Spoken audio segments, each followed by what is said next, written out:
Hoy venimos a visitar a la diputada Carla Carrizo, que es de la bancada ex UNEN, Suma Más ECO, y bueno, le damos la bienvenida y le agradecemos que haya accedido a esta requisitoria periodística. No, al contrario, un enorme placer, Oscar, poder compartir con audiencias diferentes un poco lo que estamos haciendo en el Congreso. Así que un enorme placer. Cuéntele a nuestros televidentes quién es Carla Carrizo y qué está haciendo en su función de legisladora. Bueno, en realidad yo vengo de mi trayecto político es del radicalismo en la Ciudad de Buenos Aires, pero básicamente de la militancia universitaria. Sigo dando clases, soy politóloga, doy clases en la Universidad de Buenos Aires y en 2013 el radicalismo decidió dar una especie de golpe generacional y competimos en ese gran invento, novedoso y sugerente que fue UNEN. Competimos, armamos una lista que se llamó Suma Más, que lideraba Martín Lustó para cargos de diputados nacionales, y éramos el plan C y terminamos siendo el plan A. Así que realmente eso implicó que el elector porteño valoró mucho esa movida de recambio generacional, al menos en el arco no peronista, y bueno, de esa movida, de esa idea, de ese compromiso político, finalmente lo fuimos consolidando con nuestra alianza en el radicalismo, muchos cuadros universitarios, y ahora estamos apostando a la jefatura de jefe de gobierno de Martín Lustó para competir con el PRO. Así que ese es un poco el trayecto y desde el lugar en el que miro la política. Últimamente hemos visto alejamientos de políticos destacados o nombrados en los medios. Tal es el caso de la diputada Carrió, y ahora la decisión de parte de la UCR o de gran parte de la UCR también de alejarse de UNEN. ¿Qué tiene para contarnos de eso? Bueno, yo creo que fue una decisión difícil para el radicalismo, pero yo estoy muy contenta con esa decisión, porque creo que hay que reconstituir la competencia presidencial en la Argentina. Creo que eso es lo que fallaba en la Argentina, ¿no? La oposición tiene un exceso de defensa de principios y ha sido muy estatucuista en este ciclo de 12 años. Y yo creo que la fortaleza del ciclo kirchnerista no solamente tiene que ver con la originalidad de sí mismos, digamos, ¿no? De haber planteado una agenda, etcétera, sino con la debilidad de la oposición. Pero no la debilidad parlamentaria en sí, la ausencia de un partido que compitiera mano a mano con el kirchnerismo en la competencia presidencial de la Argentina. Así que yo estoy muy contenta, celebro la decisión de Ernesto Sanz. Los cambios cuestan, digamos, todo cambio, digamos, implica un reacomodamiento de posiciones. Yo creo que tanto el radicalismo como el peronismo tienen la derecha y la izquierda adentro, por eso son partidos nacionales. Cuando en la Argentina y en los países federales, como Estados Unidos, como incluso Brasil y como sobre todo Argentina, el radicalismo y el peronismo son muy parecidos ideológicamente, ¿no? Es decir, es muy difícil decir quién está a la izquierda y a la derecha porque los dos tienen una visión bastante parecida de qué hacer con el Estado. Entonces, pensar la política argentina en términos de izquierda y de derecha es no entender lo que son los partidos nacionales en un país federal. El peronismo es un partido nacional muy representativo de los matices de lo que es el electorado argentino, porque tiene la derecha y la izquierda adentro, y el radicalismo, cuando es eso, también es un partido tan fuerte como el peronismo. Entonces yo creo que hay que entender cómo se compite en un país federal como la Argentina. Estos dos grandes partidos, el peronismo y el radicalismo a su modo, lo entendieron, por eso ¿qué es el justicialismo? No es una articulación ideológica, es una representación territorial nacional de ciertas tradiciones. Y el radicalismo es lo mismo, uno puede decir, ¿qué es la causa contra el régimen? Todo y nada, ¿no? Entonces, partidos muy articulados ideológicamente, como el socialismo y los demás, no fueron partidos nacionales porque no pudieron representar con elocuencia y con algo más genuino a lo que es un elector en un país federal. Lo mismo le pasa a los republicanos y a los demócratas. Fíjense en los demócratas, yo digo Roosevelt, que fue el presidente más progresista de Estados Unidos, gobernaba con el sur. Digamos que en el sur los demócratas eran racistas y están dentro de los demócratas. Entonces, la representación política en los países federales no tiene que ver tanto con ideologías a la europea, tiene que ver con tradiciones políticas, con una modalidad de representación más media de todo el país. Y yo creo que a su modo el peronismo y el radicalismo entendieron esa competencia. Cuando el peronismo representa solo la izquierda pierde votos. Y cuando el radicalismo representa solo la izquierda pierde votos. Estos dos partidos son fuertes cuando representan la media del electorado argentino. Así que yo celebro eso. No me asusta el tema de las cuestiones ideológicas. Claro. Ahora, ¿cuál es su mirada respecto de la actual administración, teniendo en cuenta que usted misma afirma de que son muy parecidos peronistas y radicales? Sí, son parecidos, pero no se repiten. Yo creo que cuando se dice, yo creo que el ciclo kirchnerista es el ciclo kirchnerista. Y no según su óptica, fue muy representa novedoso. representa el peronismo, Tuvo a la ciclos, esencia del peronismo, digamos. En algunas cosas sí y en otras no, digamos, pero uno podría decir fue muy exitoso en el modo, fue un ciclo muy, muy exitoso en términos de controló mucho la agenda, instaló temas, desacralizó ciertos temas que eran ritos que no tenían que ver con la democracia, como el tema del rol de la iglesia, el tema de la sociedad rural, el rol de los medios. Hubo ciclos donde fue más societal y menos peronista, y ahora es un ciclo muy peronista, me parece a mí. El peronismo cuando es societal necesita la alianza con la clase media, lo interpretó Kirchner claramente con el evento de la transversalidad. Y ahora el kirchnerismo cierra un ciclo, diríamos, con el núcleo duro de lo que es el peronismo y está perdiendo proyección en clase media. Vamos a ver cómo resuelve la interna, porque también, de todos modos, creo que ha sido un ciclo exitoso. Pensemos que es el único ciclo del peronismo competitivo donde logró tres presidencias sucesivas. Esto es insólito en la historia argentina. Ahora yo creo que el desafío no es hacer antikirchnerismo, sino que tanto la oposición como el peronismo tienen que pensarse a sí mismos en un post-kirchnerismo. ¿Cómo será el peronismo post-kirchnerista y cómo será la oposición post-kirchnerista? Eso vemos muchos dirigentes muy ocupados o encarnizados en desprestigiar a su adversario. Se ve pocas ideas o se ve pocas propuestas. ¿Qué tiene para decirnos al respecto? O sea, coincido. Yo creo que hemos vivido un ciclo muy épico y eso ha polarizado un poquito las posiciones. Y a veces yo digo, ¿qué le pasa al elector argentino, no? Porque el elector escucha a la presidenta y está todo bien y se enoja con quienes dicen que está mal. Y uno escucha a líderes de la oposición que dicen, está todo mal. Y los opositores se enojan con los electores que creen que está todo bien. Y yo creo que ha llegado el momento de la sensatez, pero por una cuestión de que el elector argentino ha aprendido mucho más que los dirigentes. No solo aprenden los dirigentes, aprende el elector argentino. Y yo creo que el elector argentino quiere el país real. Y el país real no lo publica ni Tiempo Argentino, ni Página 12, ni Clarín, ni La Nación. Y el país real es el que tenemos que empezar a escribir esta nueva generación, que también ha hecho un recambio el peronismo, y la oposición debe mostrar esa nueva generación de liderazgos que interprete el país real post el kirchnerismo. O sea, yo creo que esto de la historia no se repite. Tenemos que entender que la democracia es siempre un hecho inédito. Y el radicalismo me alegra esta nueva estrategia porque no hay que hacer ni alfonsinismo, ni balvinismo, ni frondicismo. Ya fue eso. ¿Cuál es el radicalismo? No que necesitan los radicales, el que necesita el país. Y lo mismo me parece el desafío del peronismo. ¿Cuál es el peronismo que necesita el país luego del kirchnerismo? Y ese es un desafío interesante para los dos partidos. Usted mencionaba recién, al propósito, la división que hay en la línea periodística de determinados medios. Sé que está trabajando en una ley de acceso a la información pública. Sí, ¿Qué tiene yo para creo que eso es contarnos? fundamental porque ahora viene la agenda de la democracia 30 años.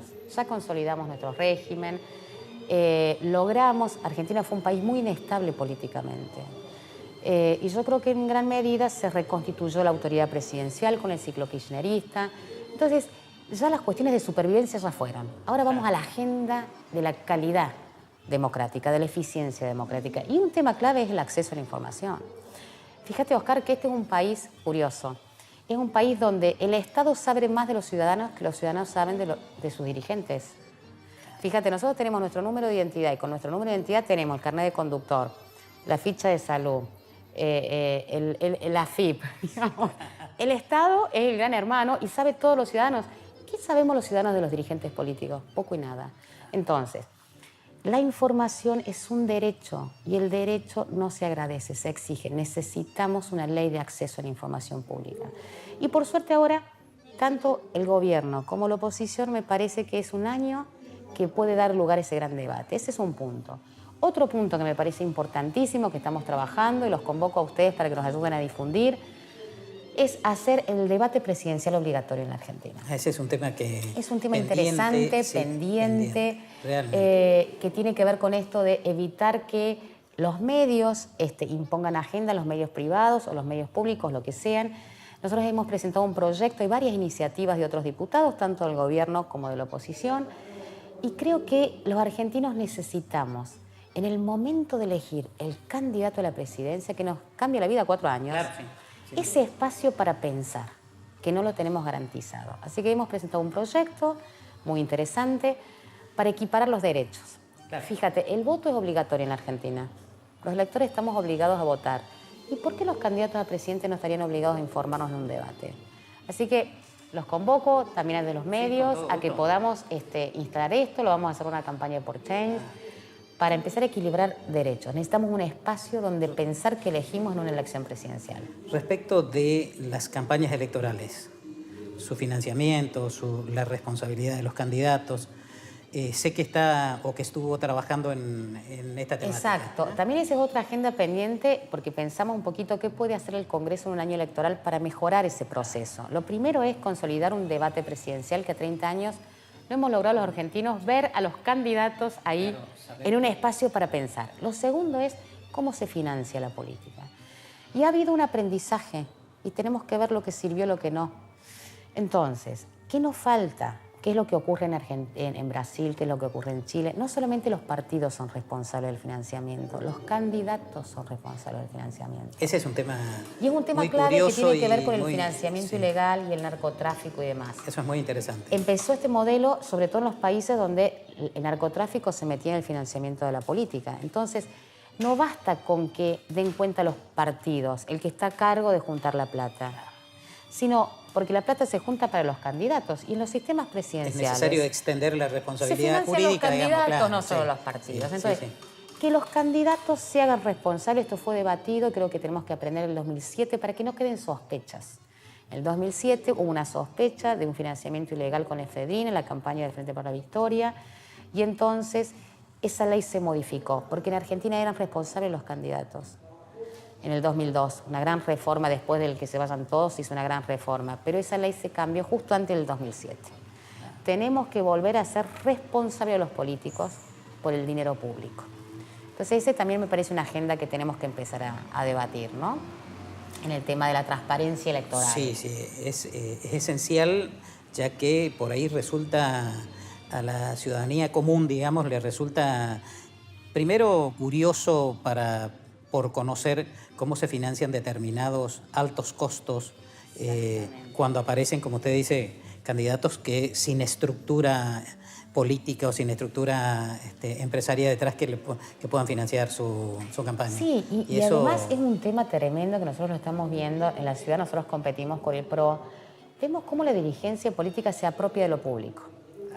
Porque como la plata que le da el Estado a los partidos no alcanza, el modo de financiarse es con las gestiones de los ejecutivos. Entonces uno ve al PRO que cada obra que inaugura es amarilla, pero ese es el color del PRO, no el color de los ciudadanos porteños. Vemos a Scioli que cada obra que inaugura es naranja. Es más, uno va a la costa y ve carteles naranja, naranja, naranja. La propia gente del Frente para la Victoria hace 2 años le dijo al gobernador, ¿cuánto gasta en publicidad? Mire, el PRO gasta en publicidad 2,5 millones, ¿no?, de pesos, más que el gobierno nacional. Entonces, ¿pero por qué? Porque se mezcla la actividad partidaria con la gestión de lo público. Tenemos que ir hacia un país y hacia unos distritos y hacia unas gobernaciones donde empecemos a respetar lo público, que es de todo, no es de los partidos. Entonces yo creo que el modo en que se financien va a ir generando confianza, porque no puede ser que los argentinos tenemos con el Estado y también con los estados provinciales, vos lo podrás ver en Corrientes, no un vínculo de confianza, tenemos un vínculo de sospecha. Exacto. ¿No? Uno piensa en la AFIP y no es que dice, qué bien, me ayudan a controlarme, tiembla. Claro. ¿Por qué tenemos que tener un vínculo de desconfianza y a la defensiva con las instituciones del Estado? Porque intuimos con bastante acierto que la dirigencia política se apropia de lo público. Tenemos que ir hacia una dinámica de ejercicio democrático donde el partido no es Estado. Entonces, ese también me parece una agenda que empecemos por el inicio, el financiamiento de la campaña. Sí, ¿no? es un que tema fundamental, realmente. Sí. Así que estamos trabajando por eso también. Le felicito, realmente ese es un punto muy importante de esclarecer como le digo, al ciudadano común que no sabe de dónde sale tanto dinero, conociendo los altos costos que tiene cada campaña. Bueno, una cosa interesante de nuestro proyecto de debate presidencial es que hacemos dos cosas importantes. Hacer una campaña, y sobre todo una campaña presidencial, es costosísimo. Y también hay muchos actores que intervienen en hacer costoso eso, como las consultoras, ¿no? Los consultores, las encuestas. Entonces, ya que esa gente se nutre del dinero, digamos, de la movida de campaña, nosotros con el concepto de responsabilidad social empresarial los obligamos a financiar la metodología del debate que estaría llevado a cabo por asociaciones de la sociedad civil e integrantes de la Cámara Nacional Electoral. Es decir, ellos participan y encarecen los costos de la política, bueno, que aporten, digamos, en la metodología, realizar una gran encuesta pública donde la gente seleccione los temas que le interesan que los candidatos a presidente debatan. Así que yo les invito a ver el proyecto porque realmente, a diferencia de los otros, articula la sociedad civil con los sectores del Estado que no están sospechosos de neutralidad porque no lo hacemos con la Dirección Nacional Electoral que podría estar asociada al Poder Ejecutivo, sino con la Cámara Electoral, para ir un poquito ordenando esto y que todos seamos responsables. También los actores de la sociedad civil que ganan mucha plata en las campañas presidenciales. Campañas electorales, claro. Sí, en general, sí. Le saco de ese tema. Por suerte, vemos que se está tratando la posibilidad de adelantar la implementación del nuevo Código Civil y Comercial, que tenía su aplicación a partir del año 2016, se retrotrae en fecha para un inicio reciente. Hay uno de los aspectos que me interesa fundamentalmente, porque creo que es la gran deuda que tiene la sociedad y que hace a la reforma del derecho de familia, y específicamente en el tema de la adopción, que es tan caro al sentimiento de mucha gente que está detrás de... Exactamente, Oscar. Yo creo que eso ha sido un gran avance y una gran deuda que tenía el Congreso con todo lo que es la construcción filial en Argentina. Fíjate que la presidenta pidió en una inauguración de sesiones del Congreso que por favor se trabajara ese tema. Eso lo instauró, una agenda que instauró en el 2012. ¿Cuánto tardamos? ¿No? Entonces a veces yo siento que el Congreso va muy lento con las demandas que la gente necesita y que le altera la vida diaria. Entonces, la buena noticia de que vamos a tener un nuevo régimen de adopción es que se acortan los plazos. Es decir, los juicios por adopción van a ser más cortos en el juzgado. Y eso fue ya un gran avance. Claro. ¿Cuál es la agenda pendiente? Que no se acortan los tiempos en las agencias del Estado para declarar rápidamente un niño en situación de adopción. Es decir, no controlamos a la administración pública. Fíjense que ahora, que es la CENAF, por ejemplo, hay un caso que estamos trabajando en la comisión, ayer tuvimos una reunión, y hay un caso donde hubo una sospecha de una compraventa con un niño. Esa bebé estuvo 1 año y medio en un instituto. 1 año y medio, 22 meses para un bebé para ser declarada en situación de adopción sin que existiera un interés de un vínculo biológico por proteger su paternidad. Un niño que espera 2 años a ser adoptado, no puede ser. Por más que el juez lo haga rápido, lo que importa es qué hacen los agentes del Estado. Ahí se nos pasó ese hueco, hay un agujero negro, porque no puede ser que los agentes del Estado tengan más poder que el poder del niño a ser elegido. O sea que ha sido un gran avance, pero nos queda una agenda interesante a recorrer. Ahora, según su óptica, ¿el Poder Judicial está a la altura de las circunstancias? Hoy cuando vemos que se cuestiona mucho, vemos fiscales que piden que se haga justicia en vez de ocuparse de trabajar, que entiendo... Es muy bueno eso. En el caso del régimen de adopción, esta ley avanza en ponerle plazos al juez. Porque hay un prejuicio en la Argentina con respecto a las familias adoptivas. Somos muy biologicistas. Pareciera que la paternidad tiene que ver con la biología y la biología no garantiza el amor a la descendencia. Entonces, para un juez era difícil darle de adopción a un niño y se tomaba tiempos que los niños no podían esperar. Entonces, lo bueno es que ahora no hay margen de subjetividad para el juez. La ley establece plazos muy concretos y el juez está obligado a fallar. No puede, porque la biología no da derechos para violar derechos. Entonces, yo digo, en Argentina hoy elegimos el sexo, digamos, no podemos elegir los padres. Bueno, en eso avanzamos y eso es un gran avance, quitarle mucha subjetividad, mucha arbitrariedad para que el juez decida o no. En ese sentido, se le acota. Así que en ese sentido ha sido un gran avance. Por supuesto que la justicia es un tema pendiente en la Argentina. Es un gran tema. Nosotros justamente estamos trabajando en un proyecto de ley. Hay cosas, creo que una de las virtudes del gobierno fue poner esto en escena, este tema, cómo es la justicia por dentro, pero también creo que este gobierno cometió la falla de la supervivencia en la convivencia con el Poder Judicial de subordinar. Claro. Y democratizar no es subordinar. Y tenemos que trabajar, porque mirá la paradoja, Oscar. El Poder Judicial de la Nación se basa, está articulado, está organizado en un decreto de la dictadura del 56. La Corte Interamericana ya ha dicho que no es legal eso, que uno de los poderes del Estado esté organizado en un decreto de una dictadura. Sí. Entonces, ¿y qué poder del Estado, digamos? Justo el Poder todos los Judicial. gobiernos democráticos han ido reformando el decreto porque pareciera que había un consenso que era bueno, y reformamos un decreto y lo que hay que hacer es una ley democrática de organización del Poder Judicial en Argentina. O sea que ese es un debate que me parece que está pendiente, sí, en el país. Sí, sin duda.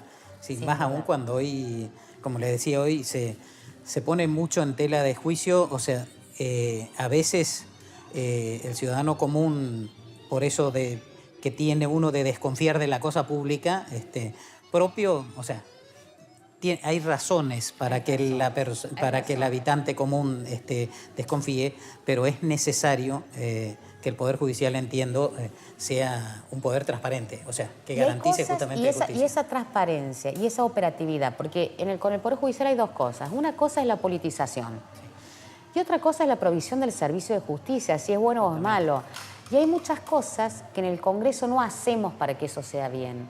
Yo te voy a contar un caso que a mí me conmueve mucho, que hace poco, bueno, mueren mujeres todo el tiempo por abuso sexual y se sancionó acá en el Congreso una ley que es para hacer un registro, ¿no? Un registro, digamos, que ayuda sobre todo a todo lo que son los peritajes y demás en caso de violación. Un registro de violadores, digamos, pero de ADN, no que uno lo ponga, estos son violadores y viven en mi barrio, sino que ayuda a los peritajes penales. No está reglamentada esa ley. Entonces, a veces sancionamos leyes que son instrumentos que ayudan en los casos penales a resolver, a identificar responsables en un tema tan sensible como es ahora el tema de la muerte por femicidios y por violación y abuso sexual, que en Argentina está teniendo índices terribles. Y la sancionamos a la ley y no la reglamentamos, no le asignamos presupuesto y esa ley no es política. Y esa ley le serviría, ¿qué? A los operadores judiciales para hacer más eficiente y rápido el proceso, digamos, de asignar responsabilidad. Entonces, no es solo la justicia, es que tampoco el Congreso está funcionando con la exigencia para controlar lo que puede controlar de las políticas judiciales y lo que puede controlar de la administración pública. ¿Qué se hace para eso? Bueno, qué cosa interesante. Nosotros te hemos presentado varios proyectos porque el Congreso, para ser más eficiente, no tiene ni que reformar la Constitución, tiene que reformar su propio reglamento interno, ¿no? Sí. Estamos con un Congreso que está viejo en cómo opera.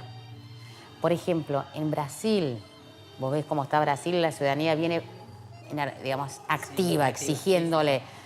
Bueno, Brasil, el Congreso funciona mejor para controlar a la administración. ¿Por qué? Por decirte un solo caso, los pedidos de informe, que es un instrumento que tenemos los diputados para decirle a la administración pública cómo funciona esta política. Los pedidos de informe, podés presentar 500 pedidos de informes, no se aprueban porque siguen el trayecto de un proyecto de ley. Claro. Y en los parlamentos que funcionan, no sigue eso, es un trámite de excepción. La administración está obligada a responderte. Así es en Brasil, no estamos hablando de Alemania. Entonces, los diputados se deben una mirada a sí mismos para modernizar un reglamento que impide que la gente tenga el Congreso que quiere, que es un Congreso eficiente. La percepción de la ciudadanía, ¿cuál es? Que el Congreso no genera poder real. ¿Para qué sirven los diputados? ¿Para qué hacen los diputados? No se equivocan. el Congreso podría ser más eficiente, la oposición podría controlar mejor. Y eso es una deuda de los diputados del oficialismo y de los diputados de la oposición, que tienen que hacer menos clientelismo parlamentario, negociar menos carguitos y ser más eficientes en juntos contra la administración, tanto oficialismo como oposición. Porque la administración también es autónoma de la presidencia. Hay que controlar la administración. Así que esa es una agenda para el Congreso. Sí. Retomando el tema del derecho de familia que veníamos conversando, ¿qué posición tiene respecto del aborto? Bueno, que nosotros, también es un tema muy sensible. Hay dos cosas del aborto. Uno es legalizar lo que está prohibido, ¿sí? Y ahí yo apoyo la legalización del aborto en la Argentina. Somos 70 diputados que atravesamos todos los partidos. ¿Pero en qué caso específico? Espera, hay un aborto que es permitido, que no se cumple. Y hay otro que está prohibido y que se quiere legalizar. Ese que está prohibido y se quiere legalizar, yo he apoyado ese proyecto. Son 70 diputados que corresponden a 11 provincias y que representan el 80% de la población argentina. ¿Cuál es mi posición con eso? Que no es una cuestión moral. ¿Por qué? Porque si fuéramos un Estado secular, ni lo debatiríamos y ya la moral nos diría ya está resuelto. Pero al ser un Estado democrático, lo menos que podemos hacer es debatir, no tenemos que tener miedo al debate, aunque se pierda. Porque los debates enseñan, entonces no tenemos que cerrar, hay que debatir. Y cuando esté clara para la ciudadanía, se verá el resultado. Claro. Ahora, eso con el que aborto prohibido, digamos, claro, ahora, que es interrupción voluntaria, que es lo que está en debate si se abre o no. Claro. Bueno, mi posición es, dejen que se debata aunque se pierda. En las sociedades democráticas lo peor que se puede hacer es no debatir. Ahora, eso no hace correr riesgo de invadir la persona por nacer.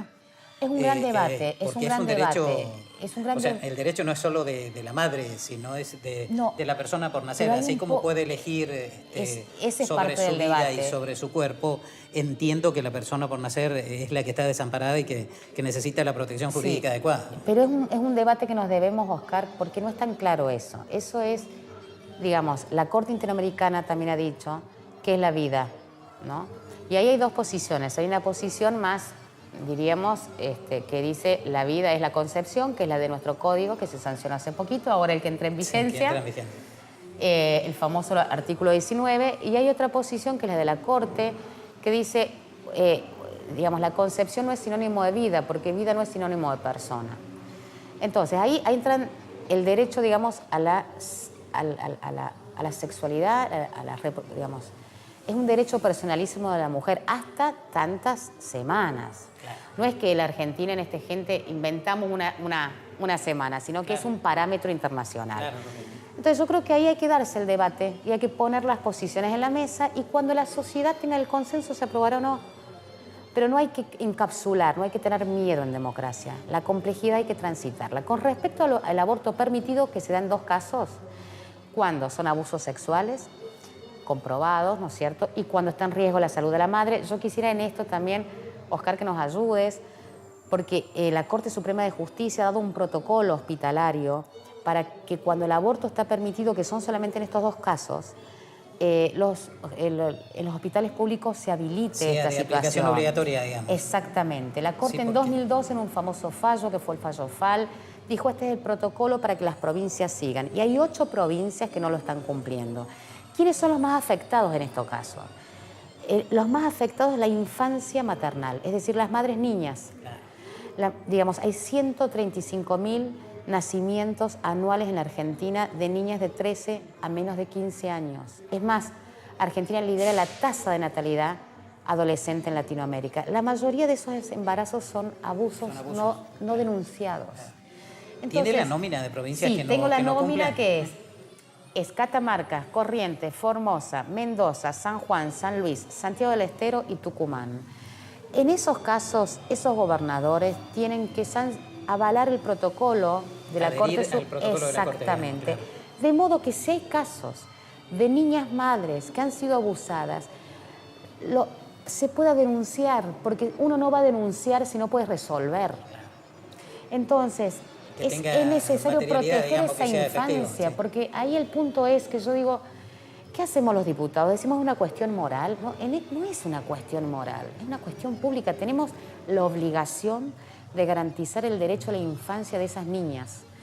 Entonces, yo creo que ese es un punto fuerte y hay que exigir que lo que está permitido y no está prohibido se cumpla, porque es un derecho constitucional de esas niñas en la Argentina. Así que... Diputada, le agradezco mucho la deferencia que ha tenido en recibirnos. Tiene las cámaras para dirigirse a nuestros televidentes, que en libertad lo que quiera decirle. Un gran agradecimiento a ustedes y decirle a los ciudadanos de Salta y de Corrientes que no se olviden que los diputados representamos a todos los ciudadanos de la Nación, independientemente donde hemos sido votados. Yo fui votada por la Ciudad de Buenos Aires, pero represento a todos, de modo que tienen mi mail y lo que les pido es que nos exijan para ser más eficientes. Muchas gracias. No, por favor, Oscar.